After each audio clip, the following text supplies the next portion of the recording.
Hello and welcome to our WIFR FastCast.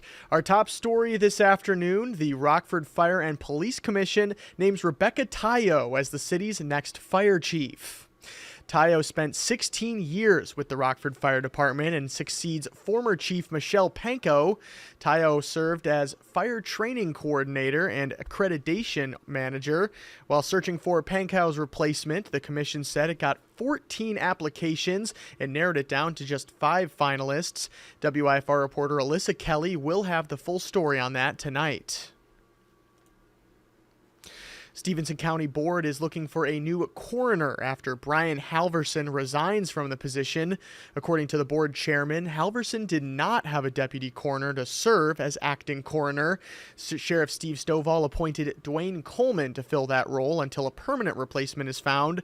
Coleman brings more than 30 years worth of experience, and those who apply must run as a Republican, the same political party as Halverson, and applications must be sent to Chairman Scott Helms by Friday, October 24th. A Marengo woman is dead and a man is in the hospital after a car and a home catch fire.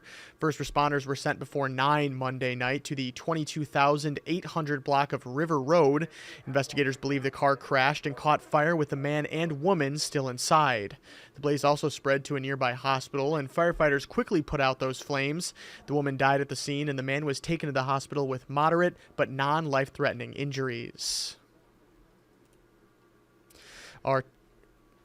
The Boone County Coroner's Office releases the name of a 59-year-old man who was found dead at Spencer Park in Belvidere in mid-September.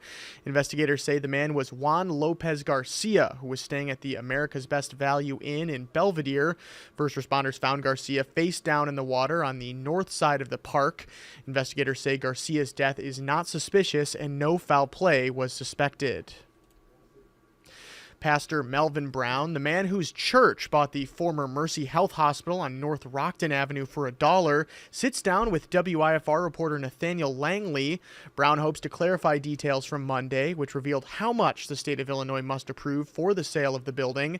Nathaniel Langley will have that full story at 5, and he'll ask Brown about the building's future and his response to concerns about the hospital. Hey folks, WIFR's Nathaniel Langley here. I just wrapped up a nearly hour-long interview with the new owners of the former hospital on Rockford's west side. In it, we went over clarifications they want to address to the community, fundraising questions, and where the sale stands. Be sure to tune in to WIFR and later on WIFR.com for the story.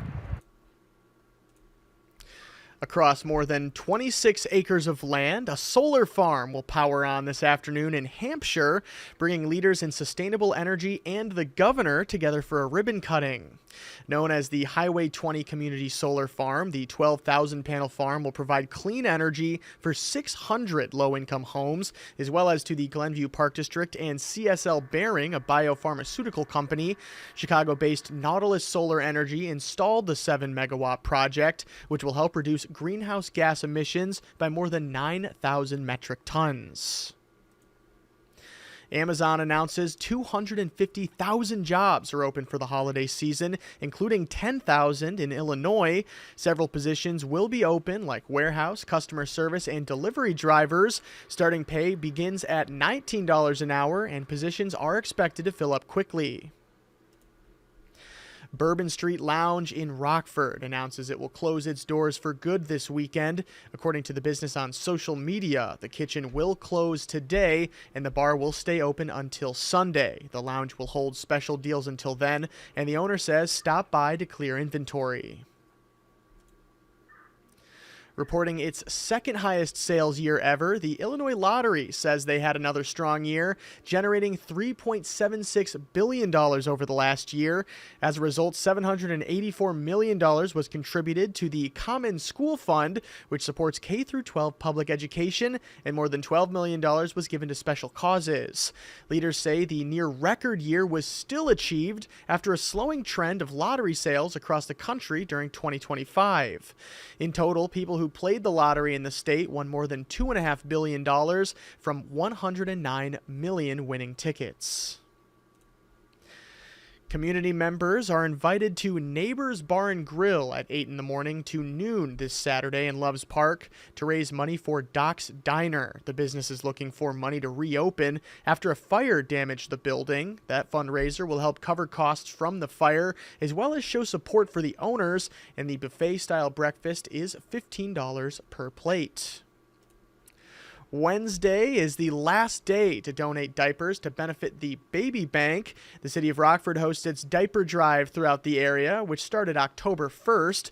And a little reminder, you can drop off any size diapers or pull-ups at several locations, including Rockford City Hall, Police Districts 1 through 3, Fire Headquarters, and Rock Valley College.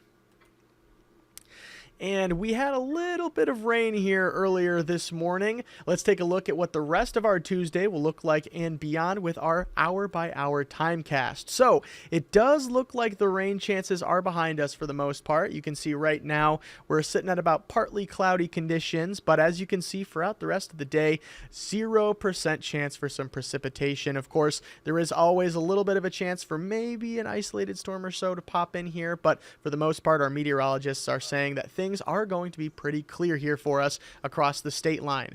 You can see right now we're sitting at about 69 degrees, but it looks like our high for the day is going to be about 71 degrees at the 4 o'clock hour, but it looks like until then we're going to be sitting in those 70-degree temperatures again until right around 6 o'clock when looks like things are going to be dipping down a little bit. Looks like by 7, we're going to be reaching the low 60s there. And by 8 o'clock, we're hitting 60. And 9, we're at 59 degrees there. Doesn't look like it's going to be super chilly for us overnight. But certainly, if you're planning on maybe having the window open, maybe you're going to want to maybe grab an extra blanket there so that way you're not extra chilly in the middle of the night. Now, those stories that I mentioned here just a couple of minutes ago will be coming up in our shows this afternoon and this evening at 4, 5, 6, and 10, as well as Nathaniel Langley's story coming up at 5 about the Mercy Health deal, sitting down with Pastor Melvin Brown. Of course, to get the latest news, both in the state line and across the country, you can head to your smartphone's app store and type WIFR into the search bar. You can download our WIFR News app there on Google Play Store or on the Apple App Store. And of course, like I was just saying a second ago, you can also download our WIFR First Alert weather app, so that way we can send you those updates out there. Hopefully there's not going to be any blizzards coming anytime soon, but whether that's rain or anything temperature-wise or really anything severe either, anything can really just form at any moment. We want to make sure that we can get that information out to you at a moment's notice. Thank you so much again for watching, and we'll see you coming up here very shortly in a couple of hours for WIFR News First at 4. Thanks so much for watching.